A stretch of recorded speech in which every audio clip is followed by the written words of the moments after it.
Welcome back to Raj with Lakshmi official. ரொம்ப நாள் கழிச்சு நம்ம லாங் வீடியோ போடுறோம். இன்றைக்கி மதியானம் நம்ம வீட்டில் என்ன லஞ்சுன்னு பார்க்கலாம். வாங்க வீடியோக்குள்ளே போகலாம்.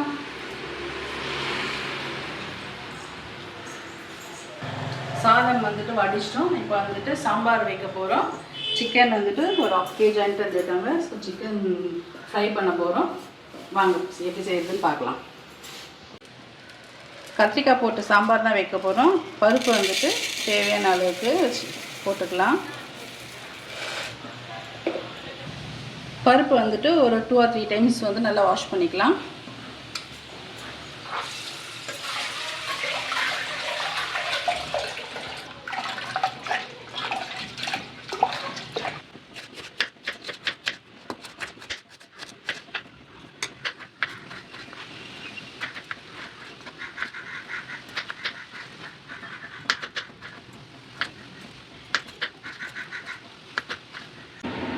பத்து பல்லு பூண்டு வந்து உரிச்சு வச்சுருக்கேன். ஒரு பெரிய சைஸ் வெங்காயம் கட் பண்ணி வச்சுருக்கேன். 3 தக்காளி வந்து கட் பண்ணி வச்சுருக்கேன்.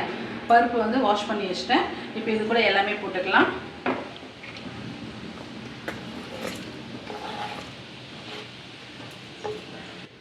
ஒரு 3 ஸ்பூன் அளவுக்கு வந்துட்டு வீட்டு மிளகாத்தூள் போட்டுக்கிறேன். குழம்பு மிளகாத்தூள்.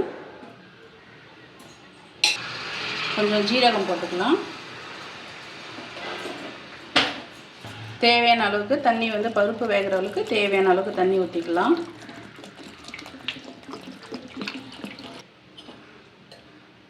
ஒரு ஸ்பூன் அளவுக்கு மேலே வந்துட்டு எண்ணெய் ஊற்றிக்கலாம். எதுக்காகன்னு பார்த்தோம்னா நம்ம வந்துட்டு குக்கரில் விசில் வரும்போது மேலே வந்து பொங்காமல் வரத்துக்காக ஒரு 2 ஸ்பூன் அளவுக்கு நம்ம எண்ணெய் ஊற்றிக்கலாம்.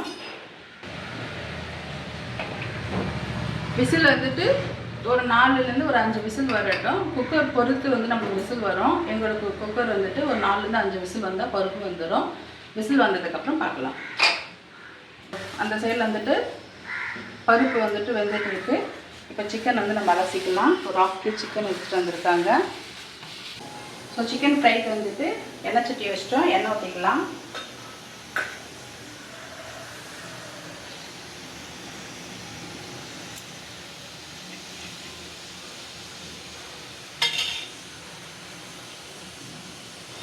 எண்ணெய் ஹீட் ஆகட்டும்.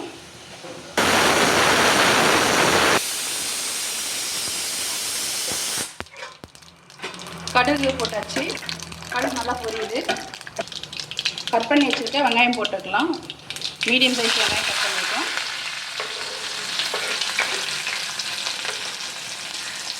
வெங்காயம் நல்லா வதங்கட்டும்.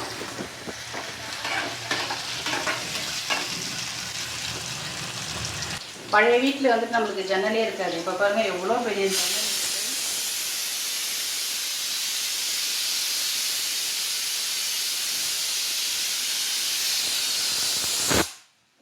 ஜன்னல் பெருசாக இருக்குது. ஆனால் என்ன ஒன்றுனா காற்று பயங்கரமாக அடிக்கிறதுனால இது பாருங்க அடுப்பெல்லாம் எப்படி கரெக்டாக நின்று எரிய மாட்டேங்குது. பயங்கரமாக காற்று அடிக்குது. சமைக்க முடியல நின்று. என்ன ஒன்றுனா சமைக்கிறது லேட் ஆகுது. அந்த வீட்டில் சீக்கிரமாக சமைச்சதுலாம் இந்த காற்று அடிக்கிறதுனால நின்று 2 ட்ராப் நம்ம எண்ணெய் விட்டுறதுனால இங்கே பாருங்கள் மேலே வந்துட்டு அது பொங்கி நம்மளுக்கு கீழே விழல பாருங்கள். இது ஒரு ட்ரிக்ஸு. ஸோ இது வெங்காயம் நல்லா கொஞ்சம் வதங்கட்டும். வெங்காயம் நல்லா வதங்கிடுச்சு. சிக்கன் கழுவி வச்சுருக்கோம். சிக்கன் போட்டுக்கலாம்.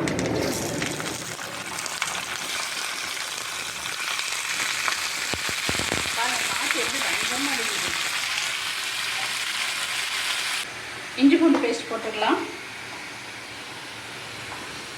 ஒரு ஸ்பூன் அளவுக்கு போட்டுக்கலாம். இஞ்சி பூண்டு நல்லா வதங்கட்டும்.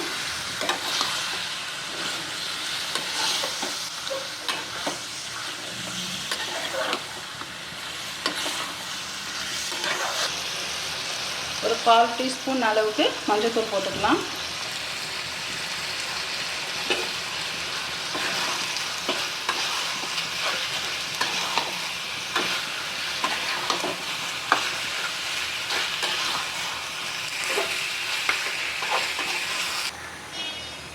இஞ்சி பூண்டெல்லாம் நல்லா வதங்கிடுச்சு. ஒரு 1/2 டேபிள்ஸ்பூன் வந்துட்டு வெறும் மிளகாத்தூள், வீட்டில் அரைச்ச குழம்பு மிளகாத்தூள், ஒரு 1.5 ஸ்பூன் அளவுக்கு போட்டுக்கலாம். அதுக்கப்புறம் கரம் மசாலா ஒரு 1 ஸ்பூன் அளவுக்கு. சரி, இது எல்லாமே வந்துட்டு நல்லா வதக்கிக்கலாம்.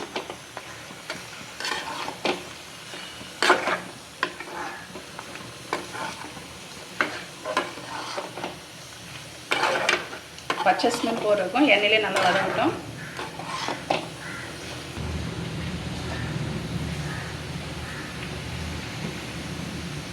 உப்பு வந்துட்டு தேவையான அளவுக்கு உப்பு போட்டுக்கலாம். இது உப்பு வந்துட்டு என்னடா இது கலர் இப்படி இருக்குன்னு நினைக்காதீங்க. இது வந்து இந்து உப்பு. தேவையான அளவுக்கு போட்டுக்கலாம். உப்பு பத்தலைன்னா போட்டுக்கலாம். அதுக்கப்புறம்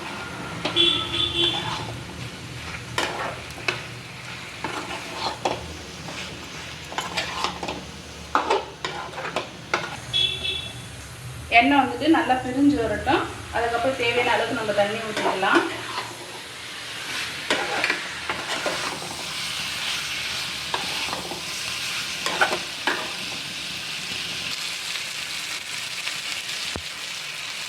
எண்ணெய் வந்துட்டு நல்லா பிரிஞ்சு வந்துருச்சு. தேவையான அளவுக்கு தண்ணி ஊற்றிக்கலாம். இதில் வந்துட்டு நம்ம வந்து தக்காளி வந்துட்டு ஆட் பண்ணல, நம்ம போட வேண்டாம். தக்காளி வந்து ரேட்டு ஜாஸ்தியாகும் போதெல்லாம் இந்த டிஷ் வந்து நீங்கள் கண்டிப்பாக செய்யுங்க. அதுக்காக இப்போ செஞ்சு பார்க்காம எல்லாம் இருக்காதீங்க. இப்பயும் செஞ்சு பாருங்கள். செஞ்சு பார்த்துட்டு கமெண்ட் பாக்ஸில் சொல்லுங்கள் எப்படி இருக்குது அப்படின்ட்டுன்னு.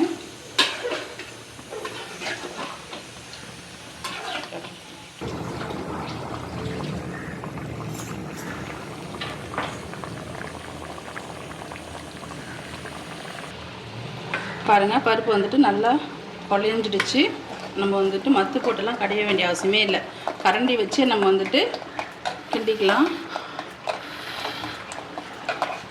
பாருங்கள், பருப்பு எந்த அளவுக்கு வந்துருக்கு பாருங்கள்.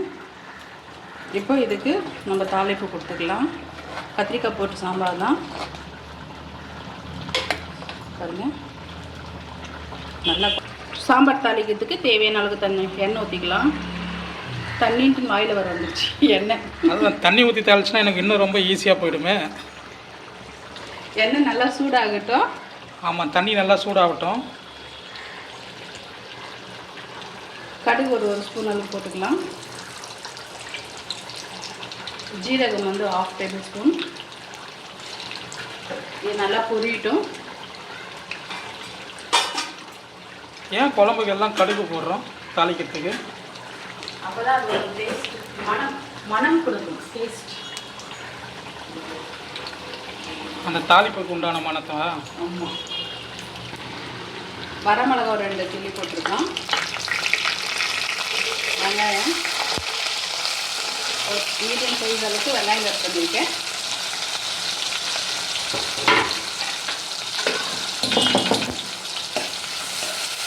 வெங்காயம் நல்லா வதங்கட்டும். இந்த பிளேவுட் வச்சியும் நம்மளுக்கு வந்துட்டு காற்று உள்ளே பயங்கரமாக வருது. அனல் என்ன சொல்கிறது, என்னம்மா சொல்லணும், காற்று அடிக்கிறதுனால நமக்கு அனல் நின்று எரிய மாட்டேங்குது. ரொம்ப லேட்டாக அடுப்பு ஃபுல்லாக விறகு அடுப்பு மாதிரி எரியுது காற்று அடிச்சுட்டே இருக்கிறதுனால. இதுலேயே சீக்கிரமாக சிலிண்டரே காலி ஆகிடும் போல இருக்குது. இதை வச்சியும் நம்மளுக்கு வந்து காற்று பயங்கரமாக வருது. என்ன பண்ணுறதுன்னு தெரியல. அந்த வீட்டில் வந்து நம்மளுக்கு ஜன்னலே இல்லைன்னு கவலைப்பட்டு, இப்போ ஜன்னல் இருந்து நம்மளுக்கு காற்று பயங்கரமாக வருதுன்னு கவலைப்படுறோம். ஒன்று இருந்தால் ஒன்று இப்படி தான் இருக்கும் போல்.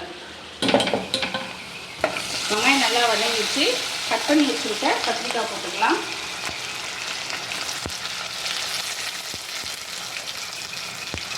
இது வந்து எண்ணெயில கொஞ்சம் நல்லா வதங்கிட்டோம். தேவையான அளவு உப்பு போட்டுக்கலாம். அது கூட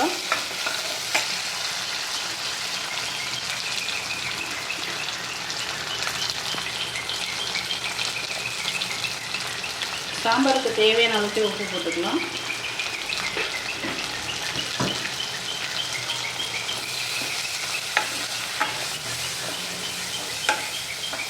நல்லா வதங்கட்டும். சிக்கன் வந்துட்டு ஆல்மோஸ்ட் வந்துட்டு நம்மளுக்கு ரெடி ஆகிட்டுருக்கு. இன்னும் கொஞ்சம் தண்ணியெல்லாம் நம்ம சுண்டட்டும். லாஸ்ட்டாக இறக்கும் போது வந்து பெப்பர் தூவிட்டு கொத்தமல்லி போட்டு நம்ம இறக்கிடலாம்.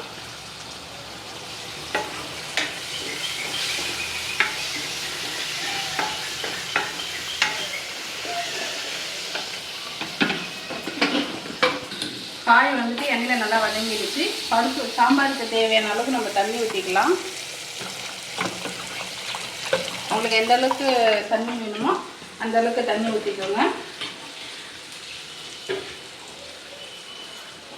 இப்போ நம்ம தாளிச்சிருக்கோம் பார்த்தீங்களா, கத்திரிக்காய் வெங்காயம் போட்டு இப்போது தாளிப்பு எடுத்து நம்ம இதில் போட்டுக்கலாம்.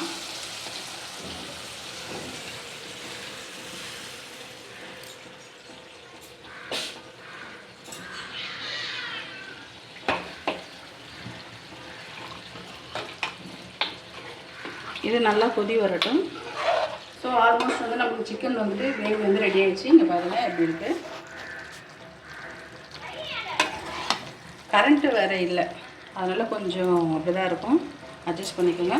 இப்போ வந்துட்டு நம்ம கொத்தமல்லி வந்துட்டு கிள்ளி போட்டுக்கலாம். கொத்தமல்லி போட்டாச்சு, மிக்ஸ் பண்ணிக்கலாம்.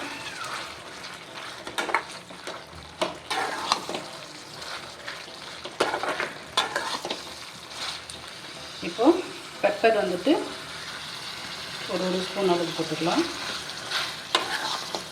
இதுவும் வந்துட்டு நல்லா ஹை ஃப்ளேம் வச்சுட்டு நல்லா மிக்ஸ் பண்ணிக்கலாம்.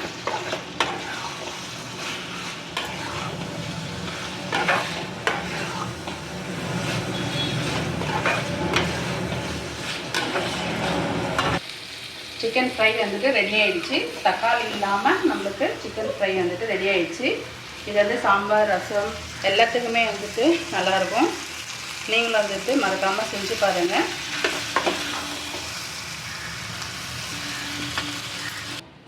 ஸோ கொதி வந்து நல்லா வந்துருச்சு. ஒரு எலுமிச்சை சைஸ் அளவுக்கு வந்துட்டு நம்ம புளியை கரைச்சி வச்சுருக்கிறோம். புளியை ஊற்றிக்கலாம்.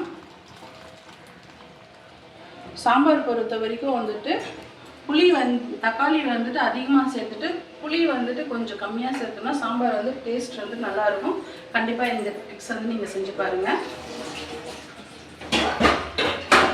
தக்காளியும் புளிப்பு தான், புளியும் புளிப்பு தான்.